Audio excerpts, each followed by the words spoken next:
Hujan sudah reda sejak Senin sore, tapi dampaknya masih terasa oleh para pedagang di Pasar Cipulir, Jakarta Selatan hingga Selasa siang. Iqbal, pemilik kios pakaian di pasar ini, harus selalu berurusan dengan banjir tiap kali hujan deras melanda. Iya, udah 2 hari. Kemarin banjir, surut, saya bersihin.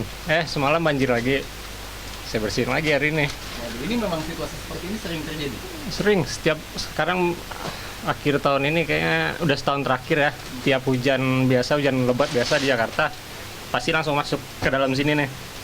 Bukan air dari kali, air dari jalan raya. Pas dengan kondisi pasar yang selalu banjir, ini ngaruh nggak sih ke penjualan? Ngaruh lah. Yang jelas pembeli dia nggak mau ke bawah kan, pasti muter ke tempat lain. Orang pagi-pagi itu biasanya itu lumpur udah tebal tuh. Keluhan serupa datang dari Yanto yang sudah berjualan di pasar ini sejak tahun 1998. Apa supaya tinggi?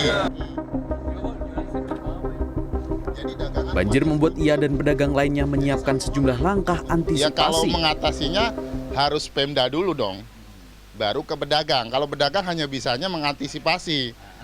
Antisipasinya dagangan dinaikin. Tapi kalau tiap hari ya capek, kasihan itu loh. Saya mohon kepada PD Pasar Cipulir agar melanjutkan melapor ke atasan dari Pemda supaya Pasar Cipulir ini gimana supaya nggak banjir lagi dari jalanan itu.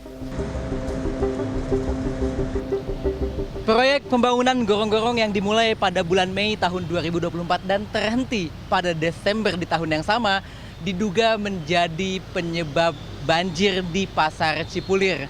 Sistem drainase yang tersumbat menyebabkan air hujan mengalir ke area pasar yang letaknya lebih rendah daripada jalan raya. Dinas Sumber Daya Air DKI Jakarta mengonfirmasi proyek di Jalan Raya Ciledug Raya adalah pekerjaan saluran jacking atau pipa di bawah tanah dan pembangunan rumah pompa yang belum sepenuhnya rampung. Imbasnya, debit air tidak bisa disalurkan secara maksimal ke Kali Pesanggerahan. Namun pada tahun 2024 untuk pekerjaan rumah pompanya tidak diselesaikan oleh penyedia jasa konstruksi, dan tahun 2026 ini dari Dinas Sumber Daya Air melanjutkan pekerjaan pembangunan rumah pompa Cipulir dengan kapasitas pompa rencana 2 kali 2,5 meter kubik per detik.